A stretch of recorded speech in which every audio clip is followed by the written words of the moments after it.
Hello and welcome to today's GED Express screencast with me, Teacher Marco, here at Phuket PALS.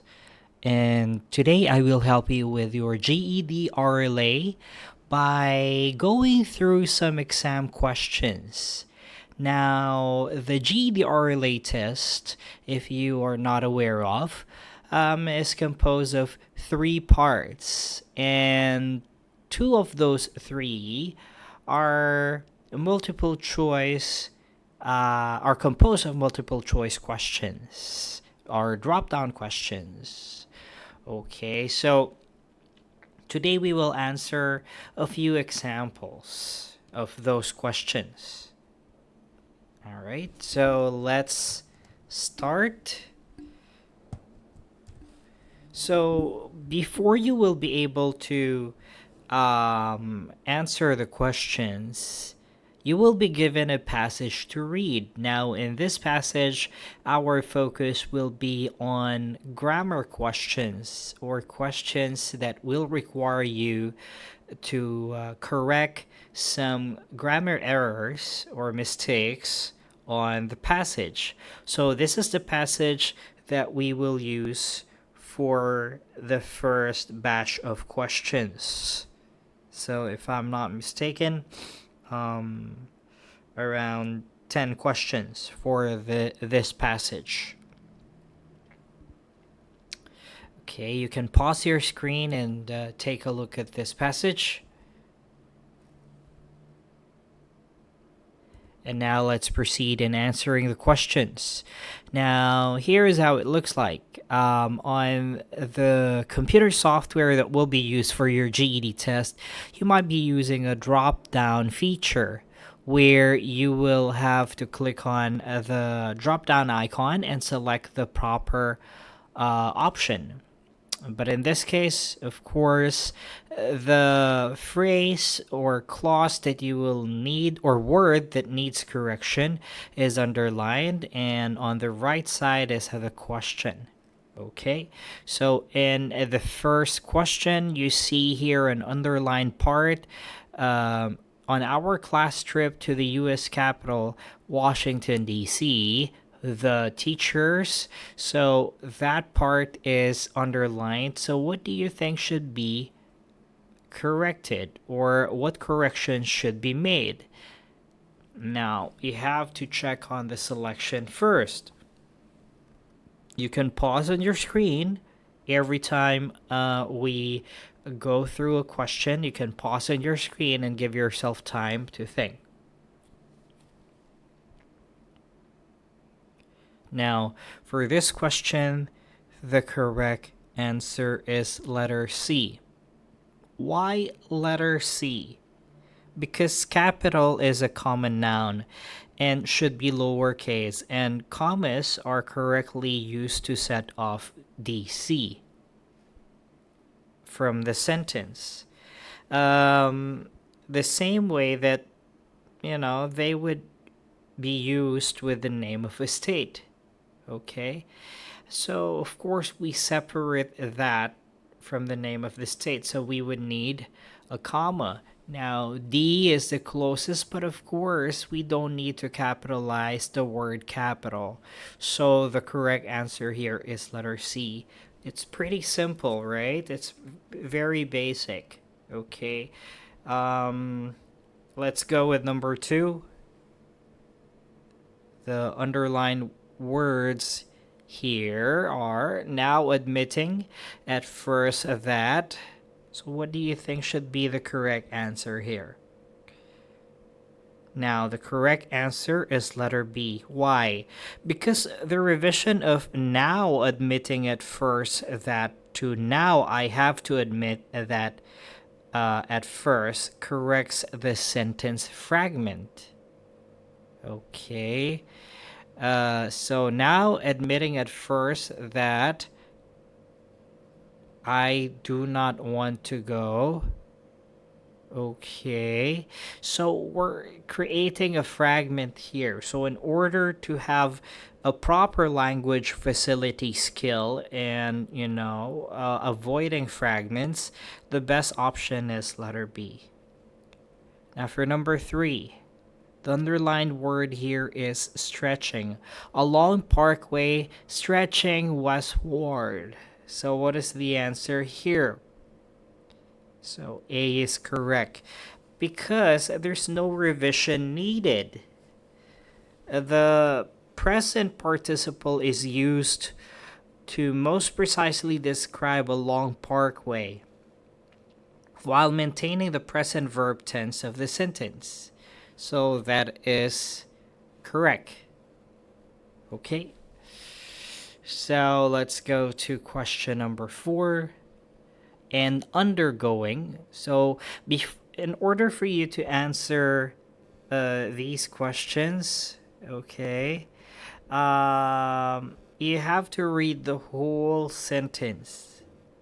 Okay, that's why you're given the whole passage for you to read. Some of the students will go directly to the question, but that is not right. It's important for you to read the whole passage so that you will see some concepts related to parallel structure and organization, right? And language facility. So in this case, and undergoing, so the correct answer here is letter B. Okay, why letter B? Okay, why? Because the infinitive and to undergo is parallel in form to the infinitive to operate that precedes it in the sentence. Okay, so before before me were the handwritten principles that have allowed our country to operate according to law and to undergo. So we need another infinitive here in order to have a parallel structure, meaning a uniformed structure. Okay, let's go to number 5. Bottom of the documents were extravagantly embellished signatures, those of Ben Franklin. So what is the correct answer here? Okay, which of the words, if any, is misspelled? Okay, of course, letter D. What is the correct spelling for signature? It's Signaturess. Okay, so this is a concept on spelling. Okay, number 6. Oops. Okay, number 6. So what do you think should be corrected? Or is there any corrections in number 6? Look at the structure, the spelling, the punctuation. One by one, people passed in front of them and paused looking. It's actually pause to look, because pause to look maintains the past verb tense used in the sentence and expresses the idea most precisely. Okay, this is the best way on how to write this particular clause. Okay.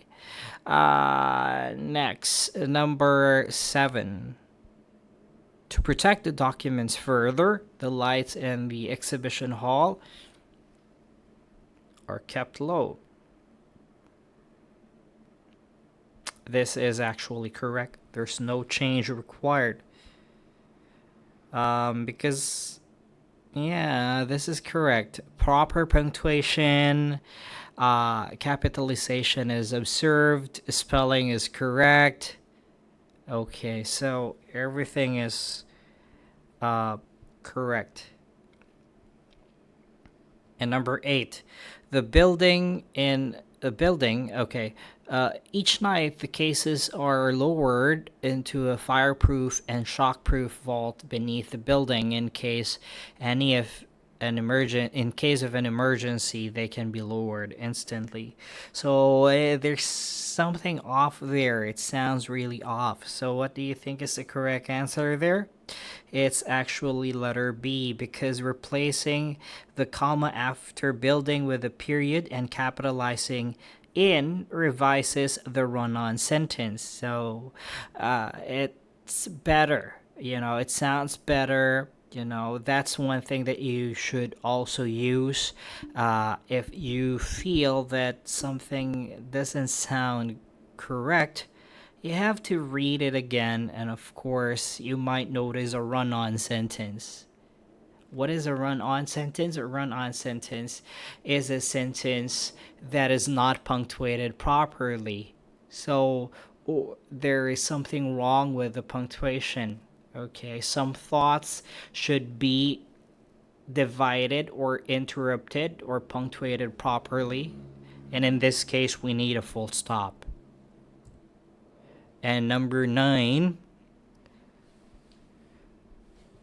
the correct answer here, my most favorite, number 9 is the letter D.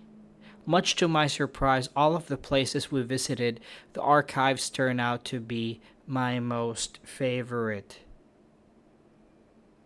Okay, why? Why do we need to remove most? Because it's redundant.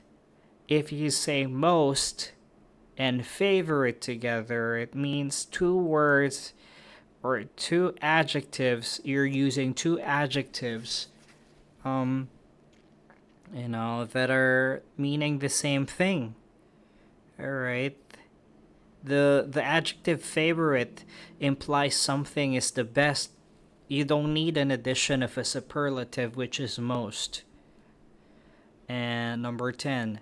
So for this whole passage, for the best organization of ideas, where should paragraph 3 be placed? Let's go back to the whole picture of the passage here. I'll give you time to think, and then we'll go back to the question. Okay, let's go back to the question. If you need more time, then you can pause the screen. Okay, question number 10. So where should it be placed? So the paragraph 3 should be placed after paragraph 4, because the writer describes his or her turn viewing the historic documents, which logically comes after paragraph 4, in which the writer described the initial arrival of the archives and standing in line to see the documents. How will you describe your turn when the documents haven't arrived yet? So you have to place it after paragraph 4. Okay. It's pretty simple, right? So let's do a couple more questions, maybe around 8 questions. Now here we have tips for a successful job interview. This is a lengthy passage. You can pause your screen, and we have like 4 steps here. Okay, let's proceed to the questions. So question number 11, what should be changed there? Services, who the staff is, and accomplishments. So the correct answer here is letter D. Why? Because staff maintains parallel form with the other nouns in the series. Products, services. We need parallel structure or uniform here. We only need single noun here, a single word, or just a single word, which is a noun. So the correct answer here is letter D. Again, parallel structure means uniform or following the same pattern. Number 12. Nonetheless, be ready to provide information. So the best answer here is letter B, because for that reason logically transitions from the need for applicants to describe themselves to examples of how they can accomplish this objective. Now, nonetheless is not a proper transition word for this. Okay, and number 13, what about here? The following areas. What is missing here? We need a colon. So if we're trying to put the list or enumerate something, then we need a colon. So the correct answer, number 13, is letter C. Number 14. Number 14 here. Qualities, especially talents and prior experiences that make them a particularly good fit for the job. So what is the best option here? It's actually letter B, because the parenthetical element, especially talents and prior experiences, is correctly set off from the sentence with commas. Okay, so qualities, especially talents and prior experiences, comma. So we need a comma there. So as you can see, if we're talking about grammar questions, there are many things, there are only few things actually that you need to look out for. Check the spelling, punctuation, parallel structure, or the modifiers placed in proper position. Now it's basic. Now let's go to 15 and 16. Now choose the best way to combine the indicated sentences. You can pause your screen and read both of the sentences. Emphasize the lesson. Talk about how in later situations. So how can we combine both? What is the best way? So it's letter A. The answer is letter A. So we only need a comma there. It's pretty simple. Okay? It's the most logical way to combine the ideas of two sentences without changing the sentence's intended meanings. And how about 16? Choose the best way to express the information in the indicated sentences. So it's paraphrasing skill. What do you think? The answer is letter A, because it greatly reduces the wordiness. So if we are paraphrasing, keep this in mind. It should be short and simple. So short and simple, and of course it preserves the meaning of the sentence. And letter A is the perfect answer for that, or it covers everything. Number 17 and 18, the last two questions. For number 17, let's take a look. At the conclusion of the role playing, ask that friend of yours to tell you what he or she really thought. Okay, just reading it, we know that there's something wrong. So what do you think should be fixed there? It's too informal. So how do we make it sound formal? So if we choose letter C, okay, ask for constructive feedback. That's a very beautiful way to say it. It sounds formal. There's no redundancy. So it's good, right? And we decrease the wordiness. So it's letter C. C is the best option.